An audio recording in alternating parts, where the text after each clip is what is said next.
지목이 몇 개인지 알지? 네, 알죠. 몇 개야? 28개요. 거기에서 가장 좋다고 생각하는 지목이 뭐야? 돼지? 대부분 그렇게 생각하지.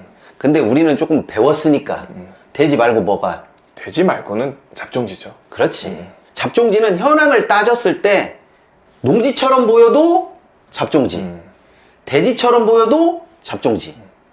잡종지는 농지로 쓰이고 있어도 사실상의 잡종지 성격을 가지고 있으니까 돼지로 평가하는 게 맞아. 맞죠. 내가 이런 물건을 하나 가지고 왔는데 이 물건을 또 무턱대고 입찰하는 그런 사람이 생길까봐 내가 설명을 하는 거니까 한번 물건이 어떻게 생겼는지 보자고. 네, 어떤 물건인지 화면을 보겠습니다. 2022 타경 72225 강제 물건이고요. 소재지는 경기도 양주시 장흥면 석현리에 있는 물건입니다.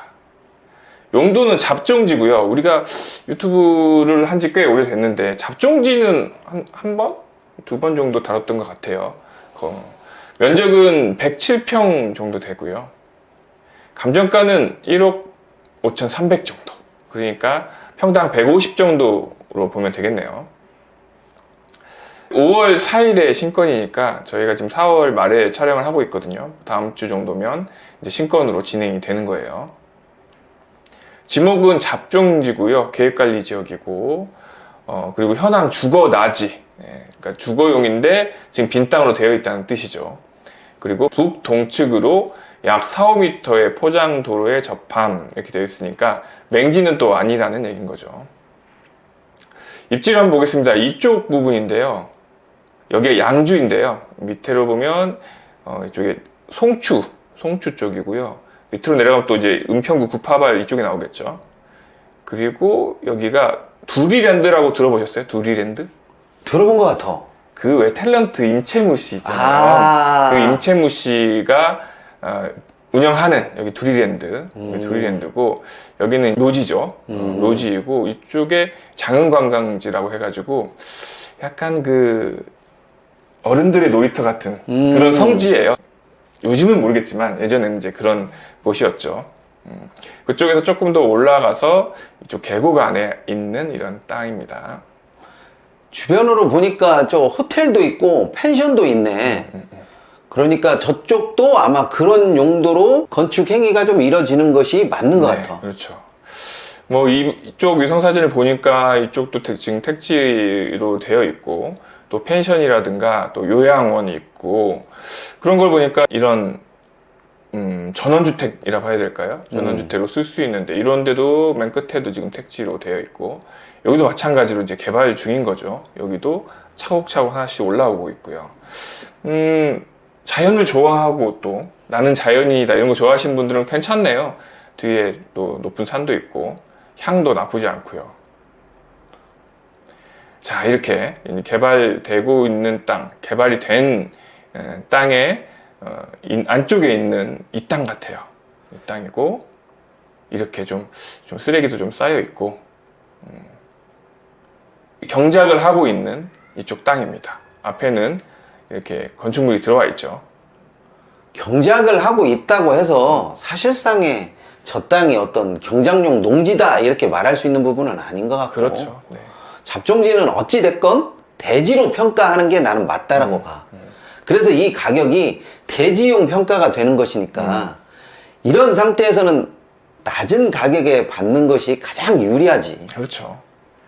자, 이렇게 표준지 공시지가하고 본 토지하고 이렇게 비교를 하는데 감정평가서를 한번 비교를 해 봐야겠어요. 표준지하고 이 토지하고 제대로 평가를 했는지 한번 살펴볼 필요가 있겠죠.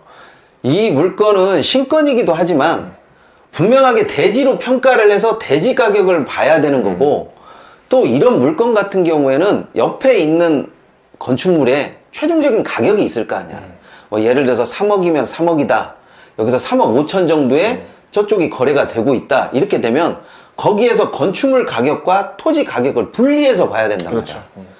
근데 어찌됐건 옆에 부분이 건축이 지어져 있고 하다 보니까 그 땅값에 거의 근접하게 낙찰이 되지 않을까 뭐 이런 생각을 하고 있는 거지. 그렇죠. 그리고 이렇게 택지로 되어 있는 부분은 조심해야 되는 게, 이 지금 경매가 진행되는 거는 이 네모난 이 잡종지만 경매로 진행되고 있거든요. 그렇지. 그러면 여기 도로 지분은 없어요. 여기 도로 지분은 따로 지금 없기 때문에 건축을 할 때 조금 힘들 수도 있습니다. 그 도로 지분 사는 비용까지 조금 더 생각을 해야 되겠죠. 저런 상태에서 내가 도로 지분을 못 사서 참 오랫동안 소가리를 하신 분을 내가 알고 있었거든. 어찌됐건 건축을 하기 위해서는 도로 지분을 구입할 수밖에 없었어. 그렇죠. 그래서 요새는 전원주택 부지를 산다든지 아니면 전원주택을 샀다라든지 하게 되면 도로 지분을 꼭 봐야겠더라고. 그럼요. 도로 지분을 없으면 건축이 힘드니까 결국에는 저게 어떤 상황에서 지금 경매에 나오는지 모르겠지만, 만약에 지금 저 경매로 날린 사람이 저기에 또 도로를 갖고 있다. 그럼 더 비싼 가격으로 도로 지분을 사야 될 수도 있어요.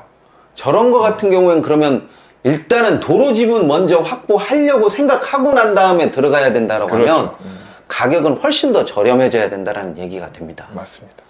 도로 지분은 부르는 게 값 아니야? 부르는 게 값이죠. 저 상황에서는 건축을 지어야 된다라고 하니까 부르는 게 값이 될 수밖에 없지. 그렇죠. 그래서 아무리 잡종지가 좋고 잡종지로 인해서 건축을 하면 바로 대지로 변환될 수 있을 것이다라고 생각을 해도 때로는 그 1제곱미터, 2제곱미터의 그 도로 지분이 없어서 굉장히 난항을 겪는 때도 많습니다. 그렇죠. 그래서 이 도로 지분이 없는 잡종지, 도로 지분이 없는 대지, 이런 거 같은 경우에는 건축물을 지어지기가 생각만큼 그렇게 원활하지가 않으니까 이런 거 입찰할 때는 분명히 도로 지분을 양도받을 수 있는 사람, 아니면 도로 지분에 대한 것을 어떻게 하겠다라고 하는 계획을 세워놓고 들어가는 게 훨씬 더 낫습니다. 그렇죠. 먼저 도로 지분을 확보하고 그리고 그 이후에 입찰 계획을 세우는 게 낫겠죠. 어찌됐건 저쪽은 농지로 쓸 건 아니잖아. 그럼 누가 봐도 농지는 아니죠. 대지로 써야 되는 상황이기 때문에 건축을 염두를 해두지 않을 수가 없거든요.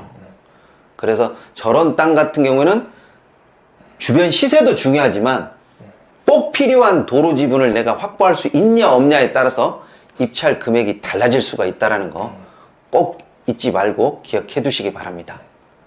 이번 시간은 여기까지 하도록 하겠습니다. 감사합니다.